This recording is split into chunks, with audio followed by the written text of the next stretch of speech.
Hello, everyone, and welcome. Episode of the Crowded Booth. We're here on a Thursday night. It's cold. I have my bowl of chili next to me. I wolfed it down before the show started, and I'm glad because I would have been starving halfway through and had to have a late dinner. So we're going to talk about some food to lead off the show here. But Bryce Coon, Will Maness, Ralph is on his way to beautiful Daytona Beach to get away from this cold weather. So we brought in Palmer. He's going to talk about some SEC baseball with us as we get geared up. It's opening weekend. We're excited. Palmer, we talked about on Tuesday what is the best ballpark food. We're going to lead off with a question tonight. And you said it before. I didn't get to hear it. I'm excited to hear it. So I'll start with you. What is the best fast food fry? Well, it really depends on how you define fast food. And I think, I was saying this, if Five Guys counts as fast food, hands down, by far and away, the best fry. You get so many for, paying for a small. They'll overflow your cup, overflow your bag. All the bag fries at the bottom. Nothing beats a Five Guys fast food if it counts. I'm fine with that. If your wait time is under 15 minutes, then that's fine with me. So that's a good one. I think the first time I ever went to a Five Guys was I ordered. I think I was me, my dad, my family, or whatever, and we were like, "Oh, we're just gonna get a large fry." Little did we know that's a pound of fries. That's one of the bags that they have in the back of actual potatoes. That's just fries. So that's a really good one. And I think too, are you a malt vinegar guy? Do you put the malt vinegar on it? Or do you dip in ketchup, or you just eat them straight? Straight fries is way to go. I get the Cajun fries and dip them in ketchup. Ooh, Cajun fries. Will, since we're opening up beyond your typical drive-through restaurant, what is your best fast food fry? Well, it's going to be a typical drive-through fast food restaurant. Fine. It's common knowledge. I'm a big Zaxby's guy. Ralph is too, even though he's not here. So this is a Zaxby's show. I'm going Zaxby's. Okay, what makes a good Zaxby's fry is the seasoning. Right. Zaxby's seasoning. If it's got ample seasoning, it's top tier. Now, remind me, Palmer, because obviously in Athens, where you are, and then across some other places, we don't have one here, but Cane's. They have really good fries, but do they have seasoning, or is it just a plain crinkle fry? No, it's well seasoned, and I think honestly, if it's when we're talking Zaxby's, Cane's, any sort of fried, Five Guys, for a matter of fact, the seasoning is what makes the fry. It's not the potato; it's the seasoning, and I think any fry can be dipped in ketchup, but if it's not seasoned well, it's not a good fry in my opinion. All right, so you got to try this. I did it one time, and it's completely life-changing. Go to Zaxby's, ask for a packet of seasoning. Especially during COVID, they're going to give it to you on the side if you want extra. They made those. Then go to Chick-fil-A and get the waffle fries and throw that on there. That's pretty good. That's pretty good. That's cheating. Now, it's cheating. It's combination. I'm going to go. I honestly wasn't thinking of. I'm not going to steal Palmer's because that was a really good one.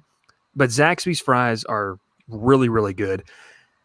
McDonald's fries within the first 3 minutes are really good. After the first 3 minutes, they turned into packing peanuts that you can barely chew. And so I think McDonald's fries are pretty good. Those fries are up there, and that's good. We got a comment. Ralph, who is on his way to Daytona or already there, he goes, Zaxby's fries with Zax sauce or honey mustard cannot beat it.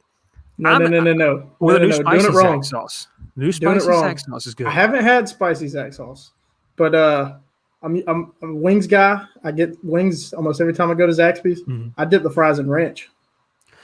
Palmer, are you a Zaxby's guy, or are you more because there's Zaxby's in Athens, obviously. Yeah, the line at Cane's gets really long. It gets really backed up, especially because they're not letting people inside. So the drive-through, it'll be backed up onto the street.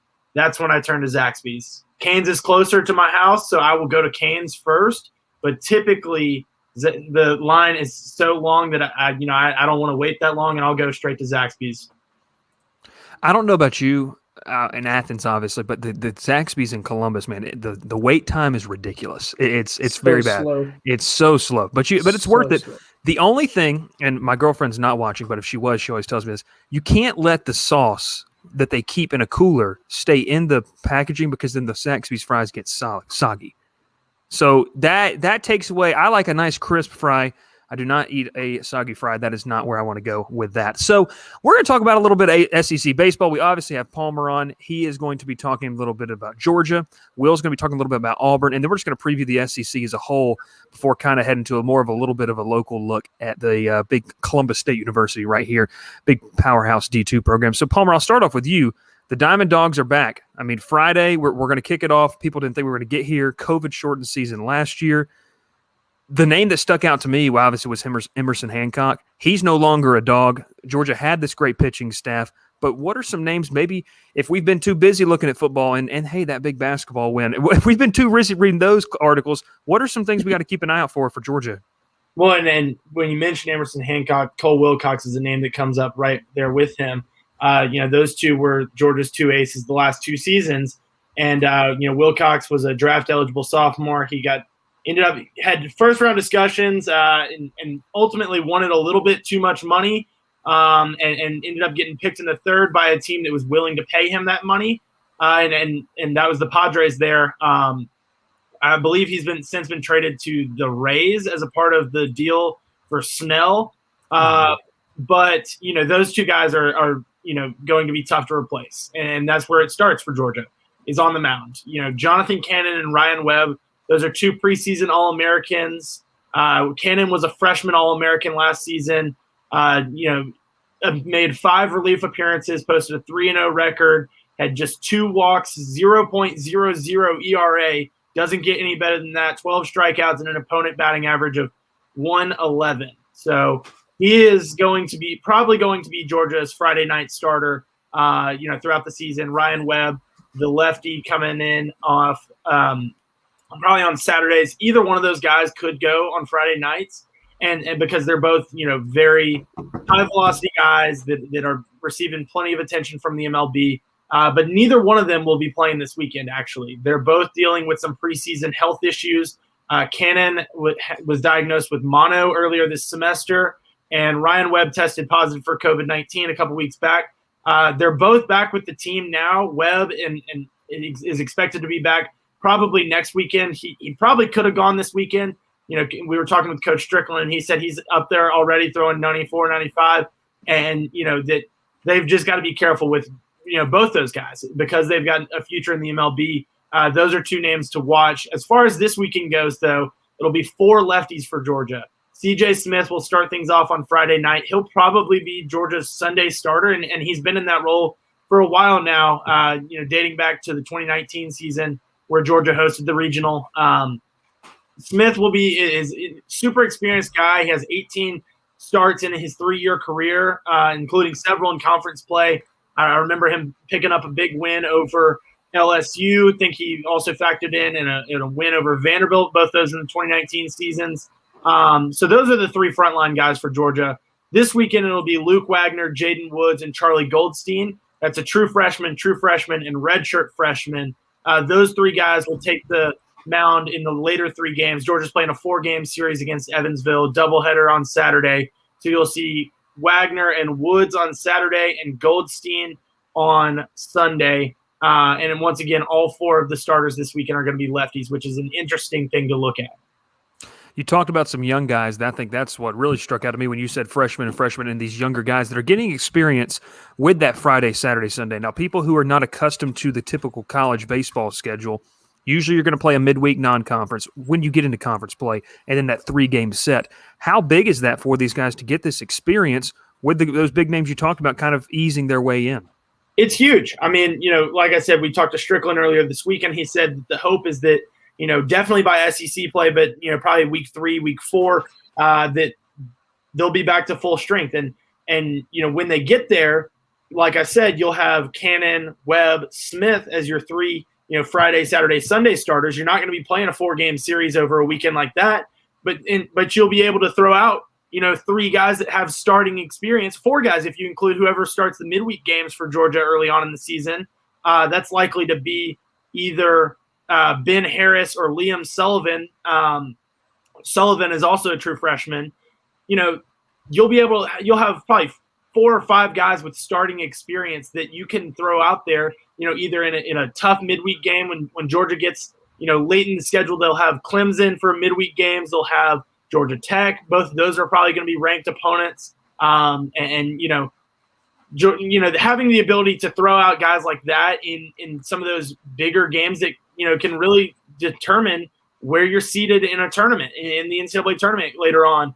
It could be the difference between hosting a regional and being a 2 seed and traveling to go play in Atlanta against Georgia Tech or to Clemson and playing against the Tigers there. To have that experience, and also the guys that are going to be coming out of the bullpen, these guys are all going to be guys that will be throwing each weekend. You'll be able to bring in Wagner, Woods, Goldstein, Harris, Sullivan. The list goes on as potential guys out of the bullpen when you need some longer innings of relief. When you've got say an injury, COVID possibly. You'll have some starting experience aside from your frontline guys that Scott Strickland knows he's got some talented guys there. He's got some talented guys there. Obviously, Georgia offensively prototype. This is going to be a fun team to watch this season. Palmer, I don't want to throw any projections on you, but this is a tough conference. I'm going to switch over to Will now. Across the river over here, Chattahoochee River, we have an Auburn team that is poised, that has some talent as well. The SEC is loaded. Will, when you look at this Auburn team, how could they fare in what's going to be a tough SEC conference? Yeah, I think you look at this roster, I think they're probably top half of the SEC, kind of sitting right there smack in the middle, probably 6 or 7. Because like you said, there's a lot of good teams in front of them. I mean, the preseason number 1 team in the country is from the SEC, and they're going to be traveling to Plainsman Park, and that's the Florida Gators. So it's going to be tough, and Auburn they got their work cut out for them. But the good thing for Auburn is they have a lot of players coming back, a lot of players that were on that team that made it to Omaha in the College World Series. So it's a really good mix for Auburn experience and youth. I finally got the little graphic up there for you. We're not talking about Georgia. We're talking about Auburn. Guys, when you look at the SEC as a whole, I mean, this is a conference year in, year out. For me, and starting watching college baseball goes back to the Jackie Bradley Jr. days at South Carolina and watching and seeing how talented these teams are.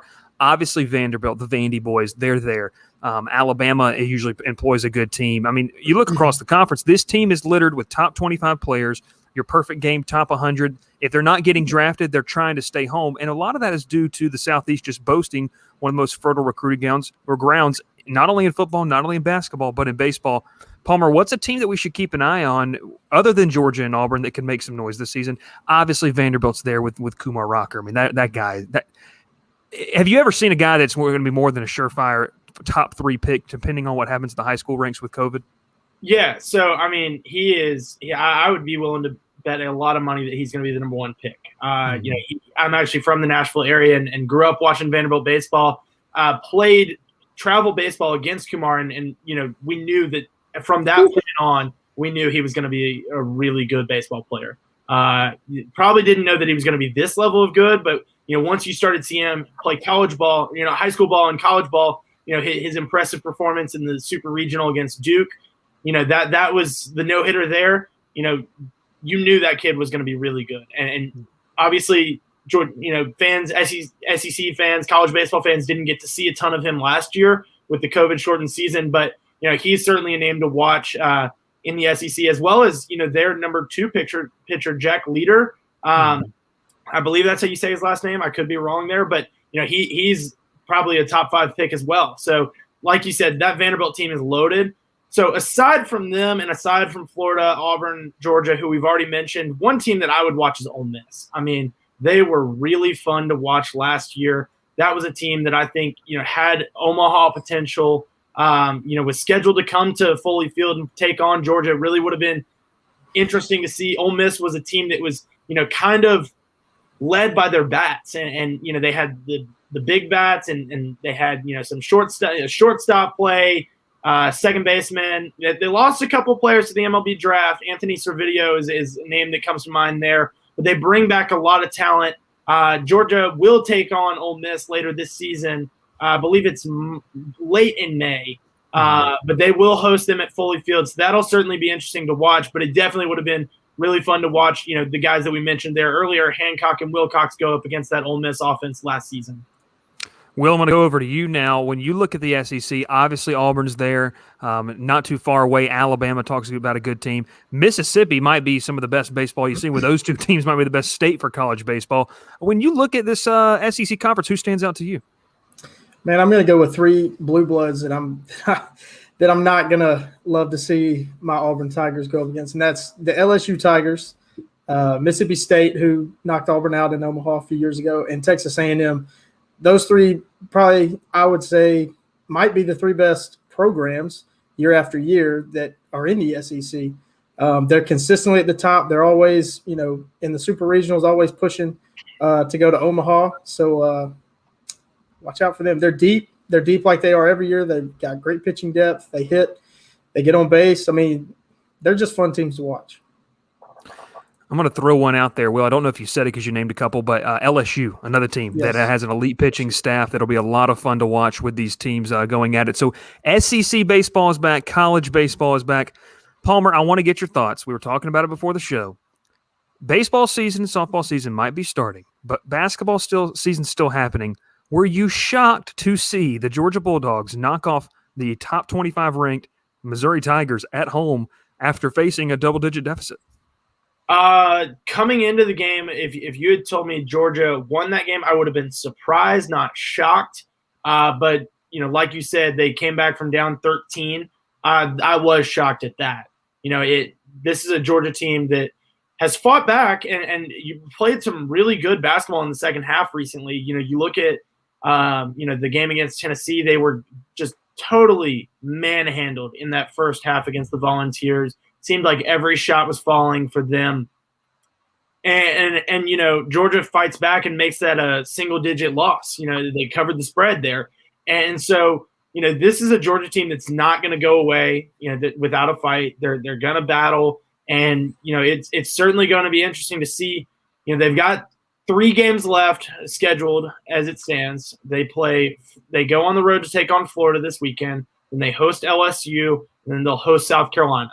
2 of those games, LSU and South Carolina, actually all 3 of those, Georgia lost all 3. Those are all 3 rematch games. And Georgia lost to Florida, probably played them they played them okay. They had a chance to win. They didn't play great. Georgia could go on the road and beat that Florida team, especially if they play like they did against Missouri.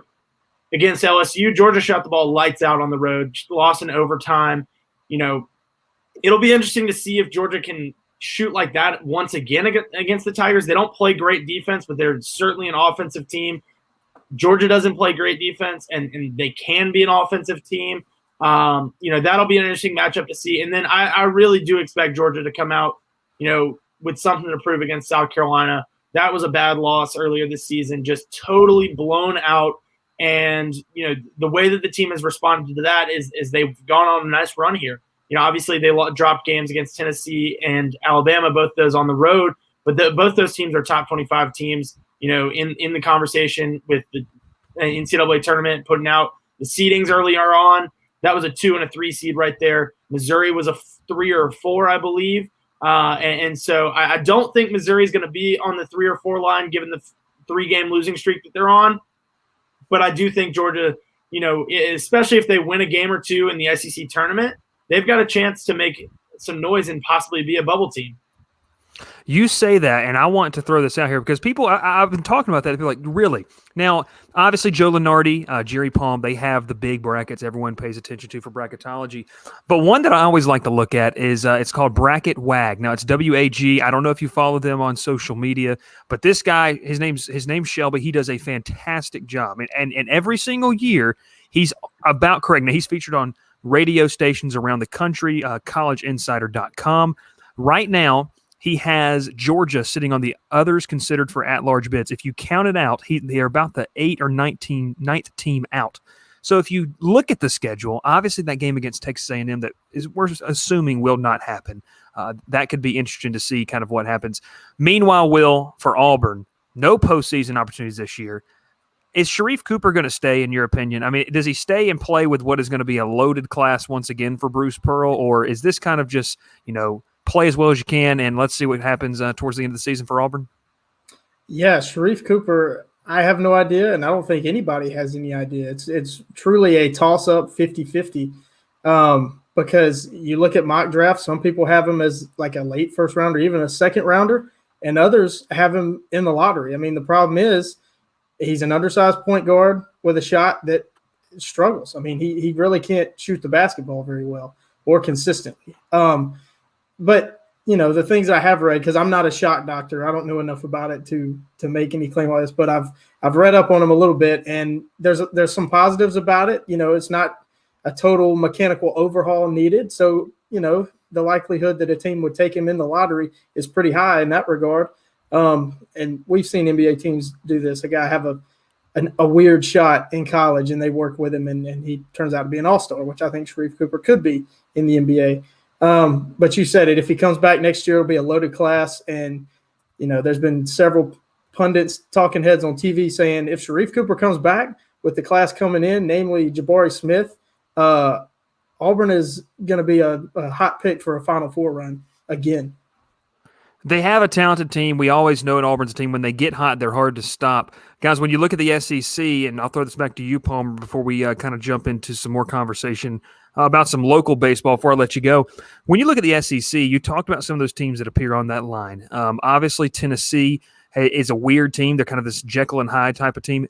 But does Alabama – are they going to be one of the trendy upset picks come March? Because I feel like they're one of those teams that if they do have just one bad game, that's all it takes to get knocked out of the tournament. But they're deep, and they got a really good team, and they're coached well. When you look at Alabama, is it a team that you say, yeah, they could compete with the Gonzagas and Baylors of the world, or is this just a really, really great story that may come to an end? I think anytime you hitch your wagon to a team that is just – you're counting on them to shoot lights out to win a game, it's tough to pick them to win the whole thing in March. I think that's kind of what Alabama is, and they've obviously got some talented players. They've got Herb Jones who can play inside. They've got Petty who can shoot from the outside. They've got tons of guys who can shoot. But can they win a game with their defense? Can they win a game with not their best shooting performance? I think they can get pretty deep in the tournament, but to beat a team like a Gonzaga, which I know that they were put in that region with Gonzaga in that early bracket preview, that would be a very interesting matchup, because I do think, Gonzaga is going to score. Is Alabama going to score with them, or are they going to, feel the pressure? Are they going to feel the pressure and, not be up for the task? I wouldn't pick them to win at all, but I would say they've certainly got Sweet 16, Elite 8 kind of talent, and it looks at, it all really depends on the matchups that they get. It's going to depend on the matchups. Will, what do you think? I mean, Alabama, you think it's a team? Yeah, Alabama's a weird one for me. I've said it for a couple of weeks. I think they've peaked too early. We see that a lot with teams like that because, like Palmer said, they're streaky. You got to rely on them to just shoot the lights out. And, I think they've peaked too early. And I've heard this from several Alabama fans. They don't like how the end of this regular season schedule comes up, because last game of the regular season, they're going to host Auburn, who, remember, has no postseason. And, Bruce Pearl has this knack for motivating teams. And, a bad day, last day of the regular season, that could go into the SEC tournament and then maybe in the NCAA tournament. So it could all come crashing down for Alabama here at the very end of the season. It could. Well, go ahead. Let me ask y'all this. Yeah. All right. SEC tournament. Do you think what good does Alabama have? Let's say they win out. Why would they play in the SEC tournament? Yeah, I wouldn't. I mean, are you expecting to see teams opting out of these tournaments? Because to me, and we were having this conversation covering the Georgia game against Missouri, the top tier teams don't have a ton to play for in these SEC tournaments. The bottom tier teams don't have a ton to play for either, because let's just take Vanderbilt for example. You kind of know that they're not going to make a run in March. Unless Scottie Pippen actually suits up for them, like that's the only way. Yeah, right. A team like Scotty IE or Scotty Y. Which, how can he be junior if he's Scotty Y? It's okay. Whatever. I don't know that one either. That's another conversation we were having on Press Row covering the Georgia Vandy game. But I think the SEC tournament really benefits a team like Georgia, who has something to play for. They really need to win some games to get in. Whereas, you look at an Alabama, why would they go and possibly put themselves in a situation where they could, get COVID? They could, get an injury. They don't need that game. And it's kind of like, looking at a bowl season where you've got a player that, is going to be drafted high in the NFL draft, first round caliber guy. What does he have to gain from going and playing in a meaningless bowl game? That's kind of what the conference tournaments feel like this year. Yeah, it's going to be weird to see. We've already seen some. I think Ivy League as a whole is just like opted out of everything. Like they announced today, baseball is not really going to be playing. They're going to play like local, so they're just going to play like rec league teams, like 12-year-old kid teams. I'm not sure what they're doing. But Will, you got any final thoughts on that one? Yeah, no, I agree with Palmer. I think Georgia has a lot to prove. I think a team like Florida has a lot to prove with some really good wins. West Virginia, probably their biggest win. I think LSU, a team that had high expectations that has definitely not lived up to those, especially that game against Alabama when Alabama didn't miss anything. And then another team that's up there that probably doesn't need to play, but just kind of on the outside looking in, they kind of, to me, feel like they need something to prove would be Tennessee because I think they've underachieved a little bit too. And then Kentucky as well because I think they're really on the outside looking in. If they can have a deep conference tournament run, they might sneak in. It's one of the last spots in the NCAA tournament. Hey, a name you didn't mention there, Ole Miss. I think they're a team that could make some noise at an SEC tournament. And the more they win, the better Georgia looks as well. The more Ole Miss wins, the better Georgia looks. You're right.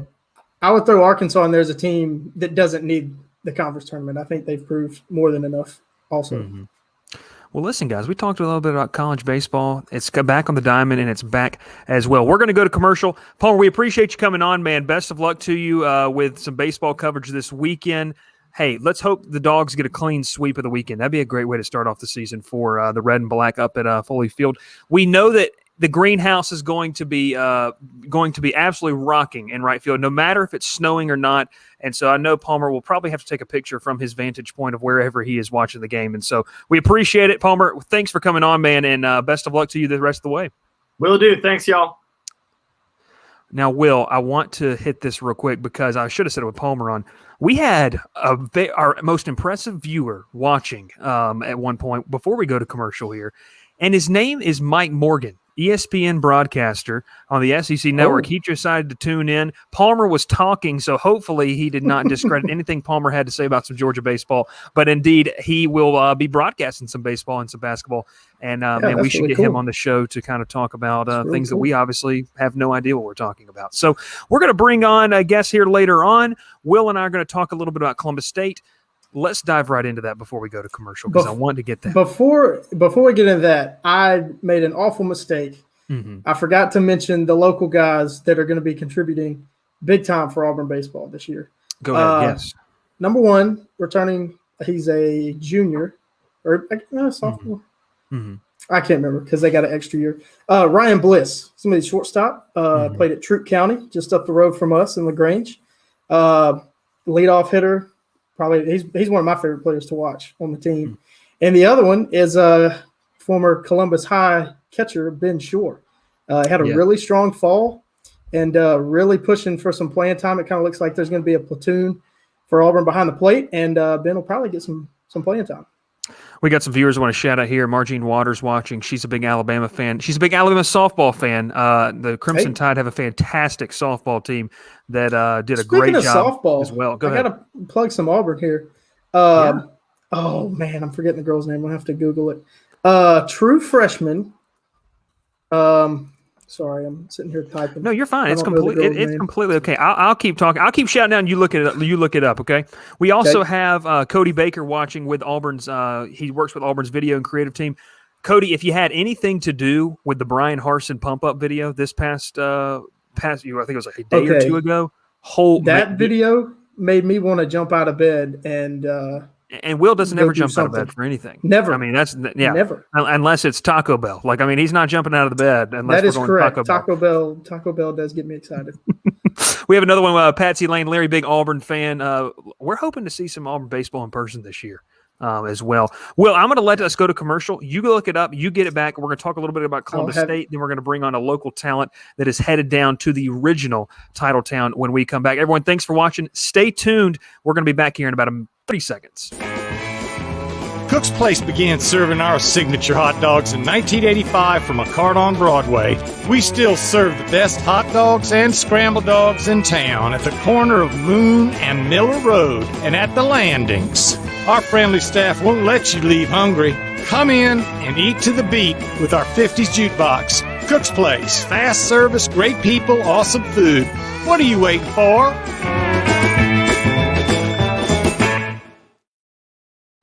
We're back here at Cook's Place. Great hot dogs. I'm having kind of a scrambled dog in a bowl, but it's not cooked. So that's the only scrambled dog, the best scrambled dog in Columbus. If Palmer's still watching, I think he is. If you don't know what a scrambled dog is, you got to come down to Columbus and get one. If you don't know what it is, you got to come down and get one. Like I said, it's going to be fantastic. But yes, Cody, I don't know if Cody Baker had anything to do with the Auburn hype video. It was fantastic. But Will, do you have that name for us for Auburn softball? I do. True freshman pitcher Maddie Pinta, first ever game in college, throws a no-hitter against Southeast Missouri. That's pretty good. I don't care who you're playing. Like, that's good. Yeah, that's good. Auburn is I think softball programs come back around. There's a few years Auburn had a really good college softball program. I think they almost made it to the World Series. But, they're looking up again, especially if we can get players like her in there.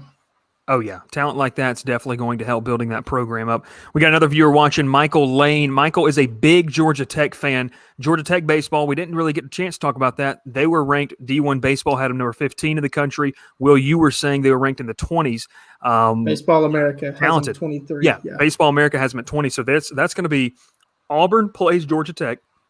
Obviously, general admission's not allowed for that game. I hate that. But we're going to be tuning in that game, whether it's on ACC Network Plus. And speaking of ACC Network Plus, I texted you. You didn't say anything. Gotta have a plug. But we got to have a plug. If you are a softball fan, and I think we have some people watching, and you get the ACC Network, tune in this Sunday. Georgia Tech will be playing Clemson. Clemson in their second year as a program. Can you believe that? Second year, and they're ranked in the top 25 here first year. There's going to be a person on call that is sitting in this video call right now, and it's not Palmer. Palmer is not on that one, and it's not Will, so it's me. Yeah, I'm going to be on the call. ACC Network, we're going to bring you live Georgia Tech versus Clemson. It's going to be a little bit warm, so that's what I'm glad. I'm glad it's going to be like high 50s. So we're going to have actually some spring weather for that one. But before we kind of get into transition, Will, I want to talk about this because we got the homegrown guys. I want to give them a shout out. We decided today we're going to provide some wall-to-wall coverage of these guys because we have some friends on the team. We have some people who, really embody, Division II baseball. And if you talk about Division II baseball, you're going to have to start and end with Columbus State University. Yep. Homegrown, the boys are headed down to the Sunshine State to take on Flagler College in St. Augustine. Beautiful, beautiful campus down there in Florida. Actually been there. Fantastic place. Columbus State, let's give a little parameters. For the people watching, people like, who in the world is Columbus State? Should I go to school there? Yeah, go ahead. But Will may have a different opinion. That's fine, though. That's because he's from Columbus. But in all seriousness, if you're a baseball player and you want to go play Division II baseball somewhere, Columbus State, some of the best facilities. When you talk around the Peach Belt Conference, that stadium is beautiful. Burger King Stadium. I think it's Ragsdale Field is what if they still have it called. There you go. Yep. See, I'm not as dumb as I look right there. We're rolling with that. We got a buddy. I want you to shout him out because he's kind of our de facto intern on the show. But he does keeps us in line. He keeps on reliever. Am I right? Yes. Mr. Russell Forhofer, he is going to be making his, fifth season. He gets the extra year, and another big piece of that pitching staff we played against in Little League, Jalen Lotta. I have a fun story for you. Okay, so now for some people who are watching around that are familiar with this, Northern Little League is one of those, is the one in 2006, obviously the Kyle Carter run, 2009 was the other run that they made, I think, and that Will and I were not picked apart of. But that's okay. That's okay. That's fine. We're not mad about it. We're not mad about it. No, I'm just kidding. But Jalen Lotta was a part of that team. Back in the Little League, Jalen was a little crafty lefty. At the age of 12, I pulled my oblique because he fooled me so bad in the lefty-on-lefty matchup. So that is just kind of what was going on. Yeah, that is what kind of hurt. It was bad. I think my story about Jalen will add some insult to your injury. Oh gosh, go ahead. So For those that don't know, I'm lefty hitter as well. I was using a. So you remember the Blue Andersons? Oh, and gosh. What was this? This would have been these kids nowadays don't know like the real. They don't know great, what a Blue Anderson is. No. Yeah, they don't even know what it is. Or I got combats. it when I was. Oh yeah. I got it when I first was in b-ball, so 8 and 9 years old. And at this time, I'm 12. So this bat, all the hits are out of it, right? No pop. Yes. Well, I go up to hit against Jalen. I'm using this bat, and I hit one halfway up the fence in right center. And the fences they were what, probably 13 feet tall, 200 feet? Yeah. With practically a wood bat, probably equivalent. Oh, yeah. So, but yeah, and I played with Jalen in high school, and the dude, he can pitch. He just can straight pitch. Obviously, he's got velocity. Great stuff. Yeah, and he throws hard now. I think he's in the low 90s now. As a lefty. As a lefty, yeah. He's always had great stuff. He's always had great stuff. If you throw hard as a lefty and you sit low 90s, you're going to get looked at. And Columbus State has posted a roster. One of the first podcasts post-COVID that I had the chance and opportunity to do was with Drew Webb, a good friend of ours, who he is not playing this year. He got married and got a job and moved on, but a fantastic baseball player in his own right. Yes. Columbus State was they were close, and he hated it because they had a very, very talented team. Talking with Russell at the beginning of this year, he said, listen, we think this team could be even better. Like, that's how good this team is. So if you have the chance, I don't know what their stipulations are. You need to get out to Ragsdale Field at Burger King Stadium, and you might catch us there with a look as well. But listen, I want to get your conversation because when you look at baseball and you look at how college baseball is going, man, I'm excited to see Columbus State, and I'm excited to cover them. We do have a comment from Andrew Caraway. Stop lying. You know he struck you out. So, hey, I don't know. Maybe he did. Maybe he didn't. I don't know if Will's telling the truth, but I'm going to go ahead. I remember him striking me out. Honestly, though, as nasty as he was, especially when we were 12, because we played together in high school, so I didn't get to face him a whole lot. He probably did when we were in the league. Listen, Will, I'm going to drop you. Like three-quarter. He's like three-quarter, arm slot. Always has been. Just adds it tougher for a lefty to pick it up. He was. But yeah, you're getting rid of me. I'm getting rid of you. I'm going to bring on another homegrown talent. Will, we appreciate you. We'll have you back here in a second. I'm going to bring another homegrown talent on. We're going to go a little bit of around the valley and take a look at some of the talent in the area. Andrew, you got a talent up your way in LaGrange. A lot of them, from Troup County to Callaway, obviously, to LaGrange High School, coming down into Harris County, and a lot of other ones. We are going to have a Valdosta State football signee. His name is Will Cooley. He's an offensive lineman. Will, how are you doing, man? Can you hear me? Can you hear me at all? Will, can you hear me? Barely. I can hear you now. I think I can hear you now. Can you hear me? I can hear you. We're good to go, man. I was nervous about doing this because, I live – oh, gosh. Yeah, I can hear you. Yeah, I can hear you. It may be a little bit delayed. We'll see if we can get the connection going here. Can you hear me? Oh, we lost him. We absolutely lost him. There he is. Let me take this thing for a while. You're good. We're going to have Will come back here. We're going to go – oh, there he is. Fantastic. Guys, we're having a ton of fun. This is real live. This is not recorded because we're just going through everything. We didn't even test this out before we got on there. It was like, hey, let's just roll with it and go. Will, can you hear me, though? Are we good to go now? I can hear you. Can you hear me? I can hear you, and I can see the orange Nike hoodie. You're not sporting any Valdosta State gear yet, but I'll tell you one thing, man. You're headed down to the original title town. I was down there for a couple months doing some broadcasting and work with them. Man, aside from, just how great of a program it is, what drew you to want to head down to Valdosta?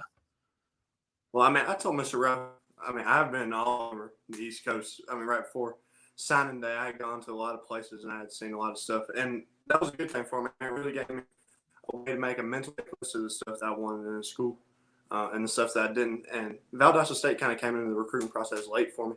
I made that recruit towards the All-State team probably a week and a half before signing day. And, that night, Coach Allgood, the offensive line coach, texted me and told me he really liked my film. He liked to get me down there. And, I was super excited. Valdosta State, the history behind them. I don't even have to say too much about it. So I went down there. And it's as advertised. They're really a real deal machine. So, the campus is beautiful. And they have a super good education program, which I like playing football, but I'm ready for my next chapter, too. I'm looking forward to that as well. And I want to be a football coach, so. Well, I'll tell you one thing. You're going to learn a ton there. You talked about Coach Allgood. I want to know this reaction because with the first time when I got down there and I saw the practice field, like for Division I, you're going to see things like that, and that's great. But for a Division II school, you go into the facility, into the locker room, into the film rooms. I mean, that is about – they run it like a D1 program, and I think – you look, it's not just saying, hey, it's D2. I mean, they're going to put some guys at the next level, whether it's overseas or whether it's in the NFL. Listen, I know every guy's got the dream. I do, but I'm sitting here with a headset and with some earbuds in and talking on a microphone. But I know that had to play into you when you see kind of what they do on and off the field, kind of producing great young men. Yes, sir, for sure. That was one of the first things that they pitched when we got there. They in 2018 or 19, I can't remember. They sent more players to the league than Georgia. Mm-hmm. I mean, that was just one thing like, wow, I mean, the potential is there. I mean, it's just a matter of what you want to do, really. I mean, they're going to put you in a position to be great and have opportunity to go play at the next level. It's just, I mean, if you want to do it, I mean, you're in position. So, Yeah, they have they're one of their best known players. Obviously, currently playing right now is Kenny Moore. Plays defensive back for the Colts. Just signed a massive contract, and so hey, then they flash that and they say, hey, if you can also go to the NFL and you can make some money while you're at it too. But you talk about going down to Valdosta State, man, and obviously when we talk to Troup County guys, it comes back to Coach G. It comes back to Coach Tanner Glisson and what he's able to do for you guys. Man, just talk to me about what has that guy meant for you, not only for you and your family, but just helping you out through this entire process. I mean, that's one of those guys that I've had in my corner since day one. Really. I mean, I can remember he came middle school and come watch us practice. Mm-hmm. And, I mean, just as we progressed through the years, bringing us up to Troup, coming to work out, I mean, I know that Coach Glisson got my back through anything. I mean, this recruitment process was pretty difficult. I got a lot better this summer. I grew about an inch and a half and put on about 30 pounds. So that really helped me out. But he was really fighting for my recruiting even last spring. I mean, right before COVID and stuff hit, we were having those coaches in there day in, day out. He was trying to sell me as best he could. But, I mean, I just know that Coach Glisson is one of those guys that's always going to have my back. And he really wants to see the best out of not just me as a player, but me as a person, and along with all those other teammates that we got. And that Troup program, I mean, I don't think it would be nearly as relevant as it was if he wasn't the head man for sure. He's done a lot for that program. He's done a lot in every single guy that we talk to. I mean, it's just one of those things where went from, I mean, I know the latest was Jace Godwin, who just signed with Presbyterian and is going to go play up there. And, man, when you look at this, you look what he's done with that program, I know it's exciting. What is the legacy you wanted to leave at Troup? Because I know, listen, you're going to be busy playing down at Valdosta State, but it's only about a 3.5-hour drive. You're going to come back up and watch those guys play again. What is the legacy you want to leave with your teammates? Well, I mean, every day since I got that, I love to practice. I mean, I try to bring that intensity every single day at practice. And, I mean, not just at practice, but also off the field, try to be a leader for those guys. I mean, especially those younger guys. I mean, I have been put in the fire early for sure. I mean, I played some my sophomore year, started my sophomore year and all that stuff. So I had a lot of experience under my belt, a lot of that practice experience. But, I mean, I just want it to be known that I was a good football player at Troup, but I was a hard worker, and I wanted that program to be the best that it could be. Well, definitely saw some success, and, man, congratulations to you and your journey down there. We may have to come down there and watch you, man, but we appreciate you coming on. Yes, sir. Thank you so much for having me. You're welcome. You're welcome. That's Will Cooley out of Valdosta State. He's a fantastic young man. He has done a fantastic job just really making his name, and obviously with Troup. I'm going to bring Will and Palmer back on, both of them. So don't, whatever you're doing, be ready. I think I caught Palmer by surprise there, bringing him on, because when we end the show now, Palmer, we go with a thing called Final Thoughts. And this is something that I had an original one planned that Will and I were going to talk about, but I just changed it because it is obviously a current event in sports. Will, I'm sorry. Before we get to this final thought, in the group text, the notorious group text, they could not figure out if Palmer was Palmer or he was Ralph. Oh, my God. Palmer They're like, what happened to Ralph? They're like, what happened to Ralph? He looks so much different. I'm like, that's not Ralph. He shaved, and, kind of that thing. It's not him. But listen, we appreciate y'all watching as well. Let's get this right here, because I want to talk about this final thoughts as we get in here. And Palmer, I'm keeping you on because this is right up your alley. The dead period is extended And what are your thoughts? Now, I'll say my thoughts. I put a tweet out there. I can't stand this for the kids. When you and Palmer, you have this experience, and Will, you're getting as well with some local guys. When you see what these kids have already had to go through, and they're having to make, Georgia Tech says this. They say it's a 4-year decision. It's a 40-year decision. But in all reality, this decision, one of the biggest, probably the biggest they've made up to this point in their life. And then when you look back, one of the biggest you make. Palmer, when you see this, I mean, you talk with some athletes. You and I've messaged about some common guys Tech and Georgia have offered with obviously the close proximity of both schools. How much does this hurt this kind of 2022 class and maybe some of those lingering 2021 guys that kind of slipped through the cracks? It hurts me for them.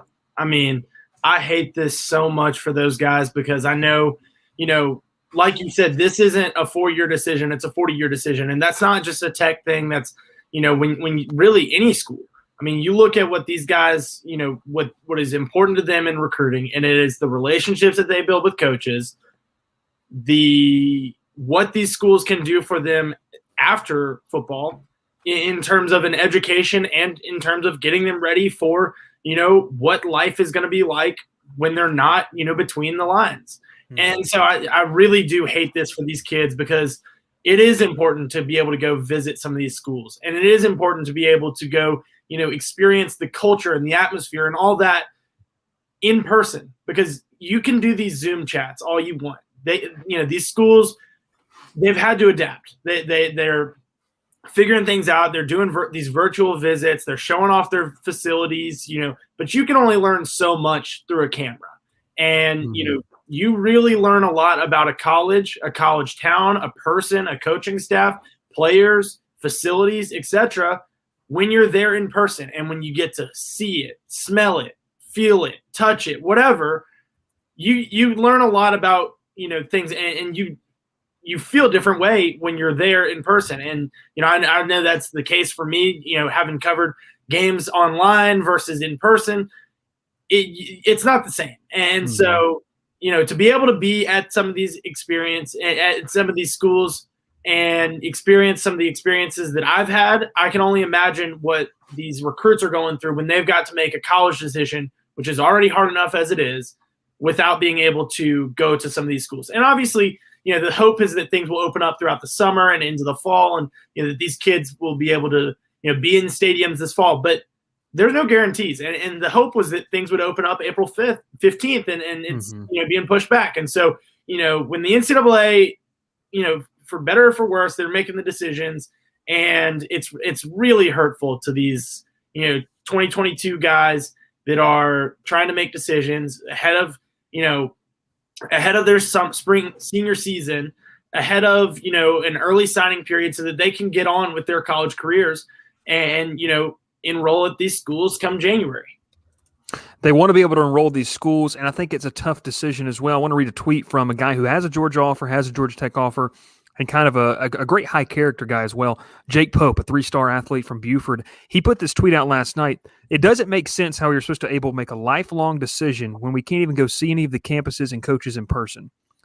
Us athletes, we really need this, ... I didn't need to say ... But all that to say is, Palmer, you hit the nail right on the head. I don't know if Will and I can say anything more about it, and the fact that it hurts the kids. And especially, Palmer and I are seeing this on, the national level. Some of these 3-4 stars that maybe are trying to figure out what they want to do. But, Will, when we look local at some of the talent, obviously a big one, Palmer, that Georgia's looking at is Michael Williams, the big defensive end here from Hardaway in Columbus. I mean, this kid's got offers from everywhere. And then there's some other ones, Will, that we've talked to, JQ Hardaway, another one that Georgia has kind of looked at as well. These local guys that don't get the chance, let's say your closest college to you is Auburn, that your parents could drive you over to go see. Well, when you look and you talk about some kids in Columbus, I mean, this is something that it hurts. It hurts. We want to be safe. I understand that. And Palmer, I don't know if you've seen this, and so please correct me if I'm wrong, but when we do these on-campus visits and schools do this, you're telling kids you can have students on campus. You're telling them that you can have fans in the stands. Your typical recruiting, weekend, let's say during the fall, really didn't happen. So when you see this, Will, and both have opened to both of you, I'll go with Will first. Man, it's kind of like, and I said it's a bad look for the NCAA. Yeah, it just doesn't make a ton of sense for the reasons you just listed. And, you talk about these local athletes, like you said, Auburn's the closest place, and most of them, they probably don't want to go to Auburn, what kind of way things are now. And then, obviously you've got Georgia and Alabama in the SEC as well, giving them that opportunity also. And, and you said it, you talk about how it hurts the players. It hurts the programs, football programs too. Because, I've said it the whole time. You take Auburn as an example. There's something about Auburn, and Palmer was kind of mentioning it. I'm sure it's the same way at Georgia and everywhere else. When you're on campus, it's just a different feeling, and there's some kind of draw that you just feel that you can't really describe. And, you hear it all the time. I see it when kids commit to Auburn. They're like, I just love the campus. It feels like home. And they say that every time because it is a lifelong decision. It does become home for 4 years or 3 years, and it's someplace they're going to the rest of their lives, bringing their families to. So it's hurting the programs. It's hurting everybody, honestly. And, like you said, they let people in the stands. They do all these things, but you can't come on a recruiting visit. Yeah, and they've even, there's been some coaches that have talked about, well, you can get your parents to drive you up there, but if you can't meet face to face, like it's just different. These kids are committing, and I talked to a kid that we had an article come out today. He's from Anniston, Alabama, and he's been to Atlanta one time. Okay, how in the world is Georgia Tech supposed to get that kid to commit? And he has only been to the city one time. Another one, Shaden Peary, is a quarterback from out in California that Georgia Tech brought in this latest signing class, this late in class, and the kid had never been to Atlanta. You're asking these kids to do these things, and I'm telling you, and Palmer, how much is it? We saw the effect of 2021, but with how much this continues to linger on, it's really going to make some schools and some players and recruits desperate in 2022 and 2023. Yeah, and I think, if you look at recruiting rankings, you're seeing a lot of 3-star guys that, may – when you are writing a story about a 3-star guy and people are like, well, why are you writing about a 3-star? This guy's so, lowly ranked. And you turn on the film and that's not a 3-star, player. That's a 4-star, 5-star talent. These recruiting rankings are not, reflective right now of what some of these guys are. And a name that comes to mind for me in Georgia is Branson Robinson out of Mississippi. He's a guy that I think he's a 3-star and being highly recruited, one of the most, attractive options for Georgia at running back, in this 2022 class. Another thing that I think will happen with this, and you mentioned it there, when with some of the local guys that y'all have and the closest school being Auburn, you look at Georgia's recruiting class that they've got so far, the 8 commits that they have in the 2022 class, 7 of them are from Georgia. And so, I think the way that this is going, like you said, you can get a parent to drive you to campus, you can drive around, you can experience it that way. You can't meet with the coaches. Well, if Georgia's the closest school to you and that's the only school that you visited because either A, you visited, you went to a camp beforehand because that was the closest school then, B, because, you weren't able to go on these official visits and so you just took an unofficial and drove around the campus in Athens, you're seeing these recruiting classes turn very much from a national perspective to an in-state local, focus. You talked about that. I want to plug the podcast because you talk about how it's changed so much. You had Jonathan Dwyer on this last week, former Georgia Tech running back, and he's a high school coach now. He's saying he's telling these kids to just go ahead and commit because you don't know if your spot's going to be there, and that's a huge game changer. Like these lifelong decisions, like they keep saying it is. And I want to talk because, Will, this goes towards Auburn's situation. Georgia has a coach. They have a coaching staff that's largely stayed intact, okay? Auburn's got a brand new one, and you can't get these kids on campus. There's maybe some new faces that have been offered. Now, we've seen on Twitter that the kids will say, I've been re-offered by blank university or University of blank. But, Will, for Auburn, how much even more important is for this dead period to kind of get done? Because it's hurting because you can't have these opportunities to take advantage and say, okay, we can get you on campus, and build those relationships. Because for Gus Malzahn, he may have had that kid at a camp. He may have seen that kid in person. Odds are Brian Harson's a great guy and a great coach. He probably hasn't seen, so-and-so from Anniston, Alabama in person to be able to make that relationship with him. Yeah, well, you saw it in this class. Auburn pretty much had Armani Goodwin. I think he was the number 1 or 2 running back in the state of Alabama.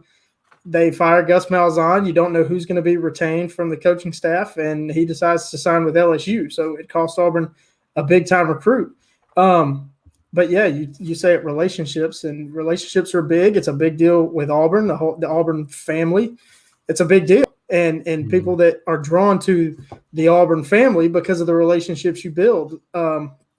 So, yeah, I mean, Auburn desperately needs this dead period to end and needs to get kids on campus so they can, I say it just about every week, every time we're on the show talking about Auburn, they got to bridge that talent gap. They got to shrink that gap between them and Alabama and Georgia, and that's proving to be extremely hard. But, you brought it up. I got to say it again.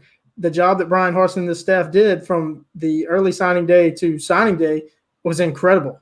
I mean, the class was small. It wasn't looking great, but they were able to fill it out and get a lot of good players that they really are excited about. Palmer, and I want to ask you this: what are you hearing? I mean, obviously, you're with some of the Georgia writers, and they're within the know-all of kind of maybe what's going to happen. And I think all of us, we're not caught by surprise at this because we expect it. It's the NCAA. I mean, it's it's them. We expect things like this, but when does it end? Because now you're going to start to leak into when traditionally you would have these summer camp opportunities that coaches would host. And I know Harsin and gang are trying to get that started at Auburn because it's like Will said. Are you hearing anything of when this possibly could end? Is this the last extension, or are we going to see this kind of trickle into the summer months? I certainly hope this is the last extension because, like we've said, the players need this to end. These schools need this to end. These coaching staffs need this to end. And us as journalists need this to end because, you can only get so much out of, a virtual visit. And so I'm not hearing a ton. I think that there's a lot of, like you said, it's not surprising that this is the case and that it's being extended to the end of May, but it's certainly disappointing. And I think, right now, I think there's more of a reaction to, hey, we're disappointed about this, and more so than it is, okay, what now? What next? Mm-hmm.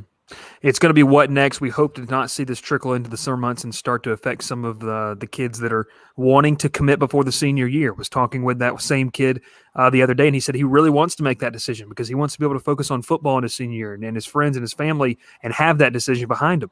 So it's going to be something tough to see, but we are going to stay covered on that as we go into the summer because, Palmer, we've talked about this every single show when I lay out, guys, what do we want to talk about today? It's college football's got to be in there somewhere because there is really no off season in college football nowadays. Last question before we go for any Georgia fans watching. Obviously, Georgia has a need at defensive back. I texted you about this. The young man from West Virginia, and correct me wrong, West Virginia, does the relationship there with the former DB's coach help, or what? How does Georgia looking on that front? You've got to imagine if Georgia was interested in him and there was the relationship would help them. I haven't heard a ton about that. I think, it also helps that he was from the Atlanta area, obviously before heading up to West Virginia. Mm-hmm. But, I think no one probably knows that kid better than Jamal Adai. And so, I think if he was someone that Adai really wanted at Georgia, he's someone that he would heavily recruit. I haven't heard a ton about it. I think, Georgia definitely is going to hit the transfer portal for one or two defensive backs, and he's a possibility. He's certainly a name that has, turned some heads because of the immediate connection and the obvious, relationship that those two have already built. And like I said, if Georgia wants him, they'll probably get him because of the relationship that Adai previously has built with them. We'll see what happens on that front as well. You can check out Palmer on Twitter and everywhere else for that information. Guys, we appreciated having both of you on. It's been a fun show. Thursday night, this is the last show of the week. We'll be back on Sunday with a great podcast. Will and I, being baseball fans, obviously will be tuning in to not only Palmer's coverage, but around the country as well. And, hey, if you do get the ACC network, make sure to tune in on Sunday. Hopefully I will not mess up too bad, but it'll be a lot of fun, guys. Appreciate it, everyone. Thank you for watching another great episode